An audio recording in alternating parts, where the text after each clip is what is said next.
Okay, Turnover Tales, Disney, Lady and the Tramp. Yes, it's 2 books in one. We just read the 101 Dalmatians. And if you notice on this site, it does say 2014 Paragon Books. Read the story, then turn over the book to read the other story. Disney, Lady and the Tramp. Lady lived very happily with her owners, Darling and Jim Dear. When Lady grew up, they gave her a collar with a name tag. Lady proudly showed her collar to her friends, Jack and Trusty. "She's a full-grown lady," said Jack. Tramp was another dog who was sometimes in the neighborhood. He didn't have a warm home and family. He liked to wander the streets, looking the scraps and helping his friends escape the dog catcher. One day, Tramp overheard Lady saying that Jim Dear and Darling were expecting a baby. "What's a baby?" Lady asked. "A home wrecker, that's what," said Tramp. Lady wasn't sure what Tramp meant, but she had a feeling that her happy life was about to change. Not long after the baby was born, Jim Dear and Darling decided to take a trip. Aunt Sarah came to take care of the baby. Her 2 Siamese cats came too. Aunt Sarah was not nice to Lady. Her 2 cats were not nice either. They made a mess of the house and pretended that Lady caused the trouble. "Oh, that wicked animal," said Aunt Sarah. Aunt Sarah took Lady straight... Sorry, my phone's acting up. Aunt Sarah took Lady straight to the pet store. "I want a good strong muzzle," Aunt Sarah said. That muzzle scared Lady. She jumped off the counter and ran at the door, not knowing where she was going. Lady ran and ran. Soon some big, mean dogs startled to chase her. Lady was scared and ran into an alley. Luckily, Tramp heard all the barking and raced to Lady's rescue. "Oh, poor kid," said Tramp, looking at Lady's muzzle. "We've got to get that thing off. Come on." Tramp took Lady to the zoo. Maybe one of those animals could help her. The apes, the alligator, and the hyenas were no help at all. Then Lady and Tramp found the beaver. He loved to chew and soon bit right through that muzzle strap. "It's off," Lady said with relief. The beaver was happy too. He could use the muzzle as a handy-dandy log puller. Lady and Tramp thanked the beaver and left the zoo together. Then Tramp took Lady to have supper at Tony's restaurant, Tramp's friend. Tony liked Lady and fed the pair in his special spaghetti with meatballs. He served it to them with a candlelight table and played a romantic song as they ate. Tramp and Lady accidentally picked up the same piece of spaghetti. The next thing they knew, they were kissing. Only they finished eating, the happy pair walked to the top of the hill and gazed at the full moon that shone over their town. It was a beautiful night. Lady and Tramp were falling in love.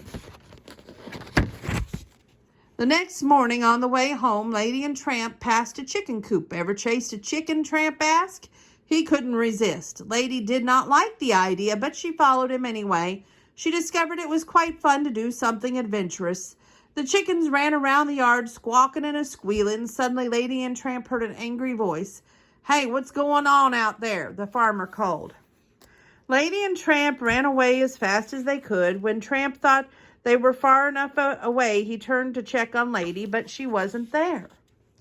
Poor Lady had been caught by the dog catcher and taken to the dog pound. Luckily, the dog catcher soon came and read her collar. He knew where to take her. "You're too nice a girl to be in this place," he said. Back at home, Aunt Sarah chained Lady to the doghouse in the backyard. Lady was so sad. Even Jack and Trusty could not cheer her up. Before long, Tramp arrived. He had brought a juicy bone for Lady, but Lady was angry with him. She thought Tramp only had looked out for himself and had her get caught. Tramp tried to explain. "I thought you were right behind me, honest," he said. "Goodbye," Lady replied, "and take this with you." She returned the bone that Tramp had given her and turned her back on him. Tramp sadly walked away. Just then, Lady spotted a rat creeping into the baby's room, and she couldn't chase it because of the chain. She could only bark. "Stop that," Aunt Sarah called. "Hush." But Tramp heard and rushed back to Lady. "What is it?" he called. "A rat's in the baby room," Lady replied. Tramp ran into the house and saw the rat. He had to catch it, that rat, before it hurt the baby. Meanwhile, Lady was barking with all her might and pulling on that heavy chain. At last, the chain broke free from the doghouse. Lady ran inside to help Tramp. Tramp had chased the rat underneath the baby's crib and accidentally knocked it over, making the baby cry. But Lady was happy because the baby was safe. Tramp had finally caught the rat. But Aunt Sarah was not happy. The baby's crying had woken her up, and she found Lady and Tramp in his room. She thought they were hurting the baby. Aunt Sarah called the dog catcher to come for Tramp, and the dog catcher soon arrived and took Tramp away in his wagon. Lady was very upset. Jack and Trusty ran after the wagon. They barked loudly to scare the horses, and the wagon crashed. Tramp escaped. Meanwhile, Jim Deer and Darling had arrived home. Lady lifted the curtain to show that Tramp had caught the rat and saved the baby. Jim Deer was very grateful. He immediately rushed to find Tramp and bring him home. Boy, that was quick. The next Christmas Eve, Jack and Trusty came by to see Lady and their 4 new puppies. "They've got their mother's eyes," said Trusty. "There's a little bit of their father in them too," said Jock, watching a mischievous little gray puppy. Everyone was happy that Tramp had become part of the family. The end. Isn't that the cutest little thing? Oh, I love that. And that is the end of my book reading for tonight. So I hope that you all enjoy, and all these books will be in the bag to go to the candy kitchen tomorrow. So just be sure to go up there, pick them up,